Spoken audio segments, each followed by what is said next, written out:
Hi, I'm Kevin Woolridge, publisher of Heavy Sweater Comics, and you're listening to the True North Country Comics podcast.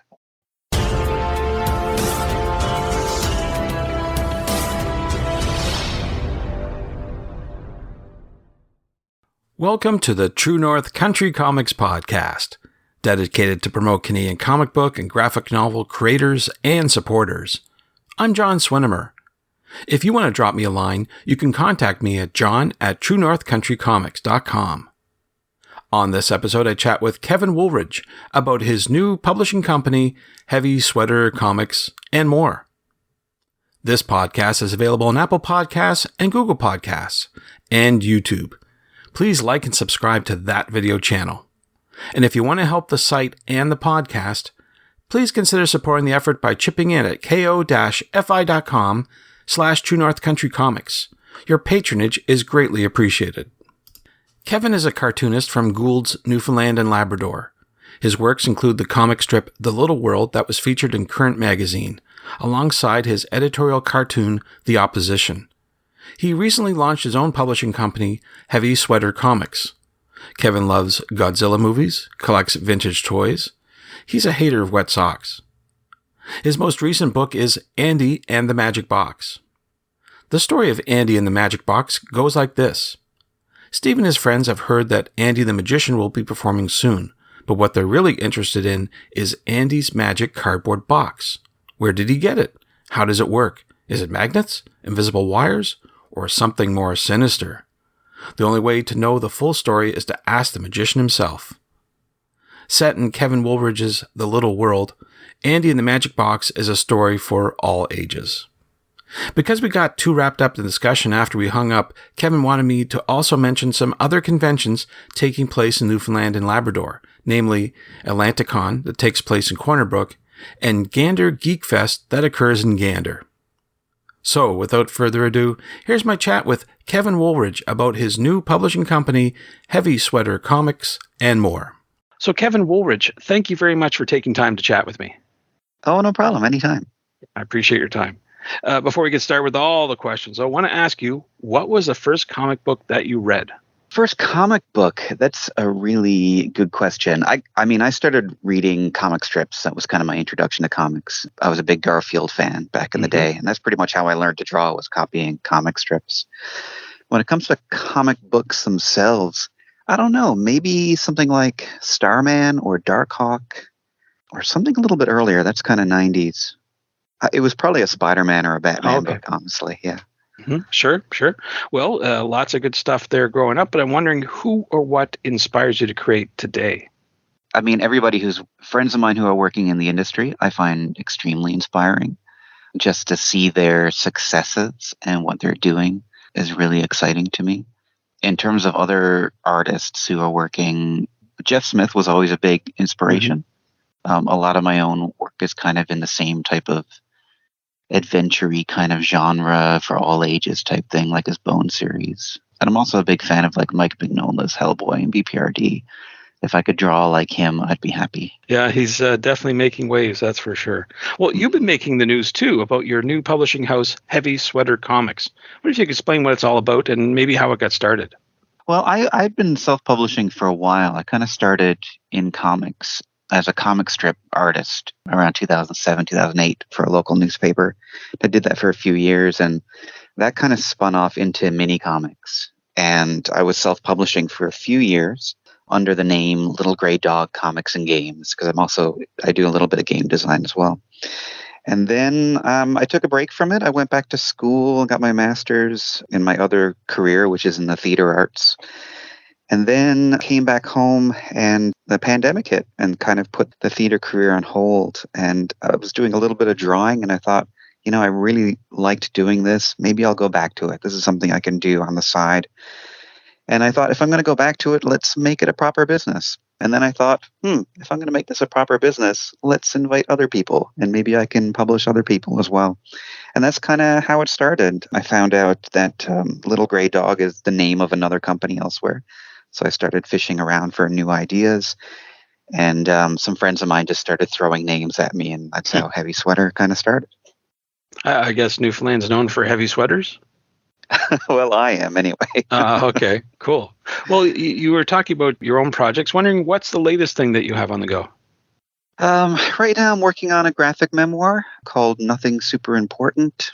It's kind of a midlife crisis, imposter syndrome, cat sitting type of book, and a little bit of a love letter to Bowering Park, which is a beautiful park here in St. John's. Yeah, I remember my grandfather taking me there many times as a youngster. So Hmm. Hmm. lots of memories there, that's for sure. In fact, they have, oh, I'm going to mess this up now, the Caribou monument there for the Newfoundlanders who went off to the First World War, correct? Yeah, that's right. Yeah, Yeah, yeah, that's that's a memorable. beautiful monument. Absolutely. I remember, Mike Critch was there with Alan Hmm. Hocko. They did a documentary about that. But anyway, Right. I'm diverging from our conversation. That's okay. I've spoken to a few comic book creators from Newfoundland. Most recently, I spoke with Mike Feehan at Fan Expo Canada here in Toronto. Hmm. And just in general, wanted to get your sort of feedback about, what's this comic book scene like in Newfoundland right now? Do you get to interact with others, other creators, and that sort of thing?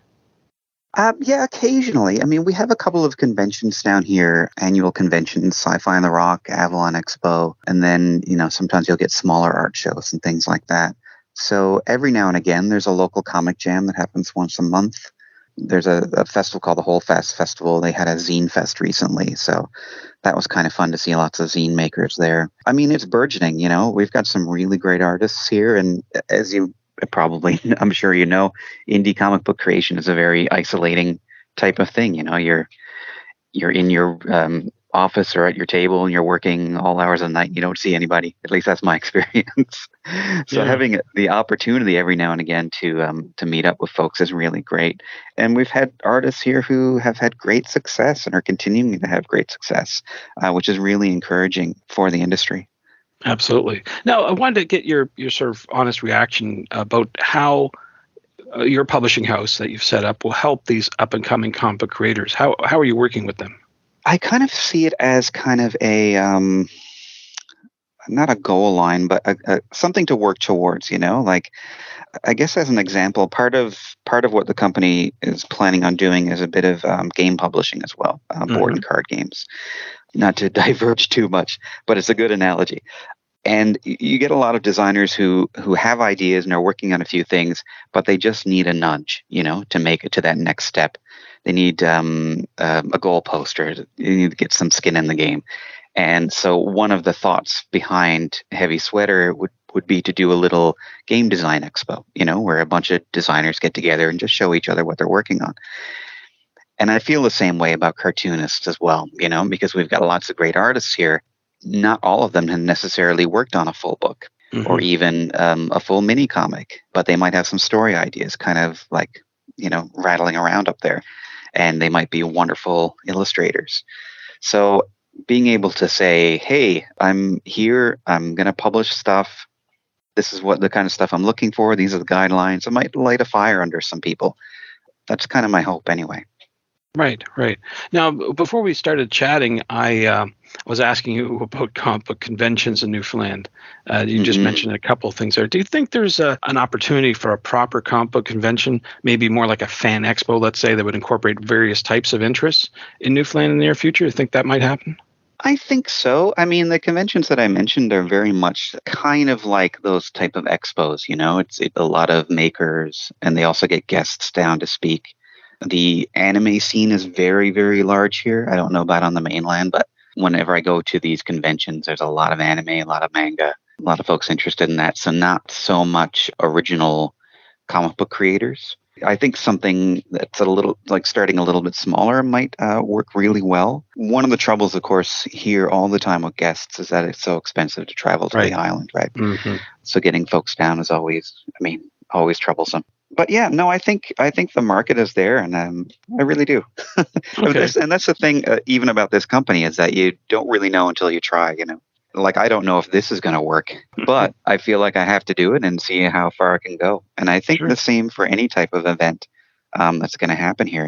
You cross your fingers, you make it happen, and if they come, they come. You don't know if you don't try. right? That's That's what right. it's all about.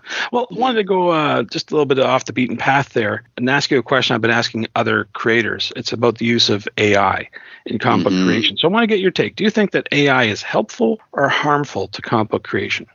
Oh dear.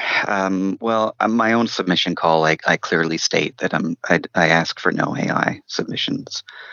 It's kind of scary. I mean, it's early days, but I know that there are people out there who, I assume they're people. They could be bots that are posting fully AI books like on Amazon and that kind of thing. And that's really scary because it is, at least my understanding of how it all works, it is grabbing assets from the internet and from other people's work and collating that into something new. I don't know. I mean, as a kind of tool that you're using yourself in your home to kind of like shake some cobwebs, maybe, but there really needs to be some sort of regulations around it. It kind of reminds me in the same way when sampling became a thing, in the music industry, and there are strict rules and procedures around sampling, and AI is kind of related to that in a way. But I don't feel that government has stepped up with any kind of legislation yet, or to kind of regulate how that works in the creative industries. Okay. So for all the projects you have going on, you've got some you were talking about today, and there will be some tomorrow. Do you have a website or social media presence where you recommend people go to find out more about your work? I do, yeah. So Heavy Sweater Comics is on both Instagram and Facebook, just Heavy Sweater Comics. I have my own Instagram. It's at Finally the Story, which was the original title to my very first comic back in the day. And the website hasn't launched yet. The company is kind of officially launching at the end of November. And that's when the website will launch as well with the e-store. So that's just heavysweatercomics.ca.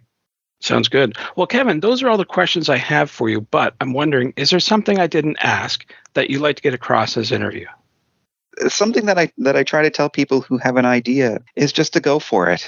If you have the means and there's something that you don't see in your community, which is what I saw when it comes to comic book publishing here in Newfoundland. If there's something you don't see and you want to see it, if you have the ability or the people you can nudge to do it, just do it. when I was a kid, so many people, especially in my high school and stuff, complained about there not being anything in Newfoundland, and that always bothered me because they always talked about, oh, I can't wait to get out of here. So, well, if everybody gets out of here, there won't be anything here. Mm-hmm. That's right. It's up to us to make something happen. And I hope after this first year, Heavy Sweater Comics will keep making it happen. Thanks to Kevin for the chat. You can discover more about Kevin on Instagram at Heavy Sweater Comics and Finally the Story. His website, heavysweatercomics.ca, is planned to launch in November. Thanks for listening to the True North Country Comics podcast. If you haven't done so already, please subscribe to and like this podcast on Apple Podcasts, and please check out the TrueNorthCountryComics.com website. True North Country Comics is now on YouTube. Please like and subscribe to that video channel and hit the notification button. You can follow along at True North Country Comics on most social media sites. And please send your feedback to John at TrueNorthCountryComics.com. If you want to help the site and the podcast, please consider supporting the effort by chipping in at ko-fi.com/TrueNorthCountryComics. Your patronage is greatly appreciated. Thanks again for listening, and come back soon for another episode. Bye for now. True North Country Comics podcast is copyright True North Country Comics, copyright 2023.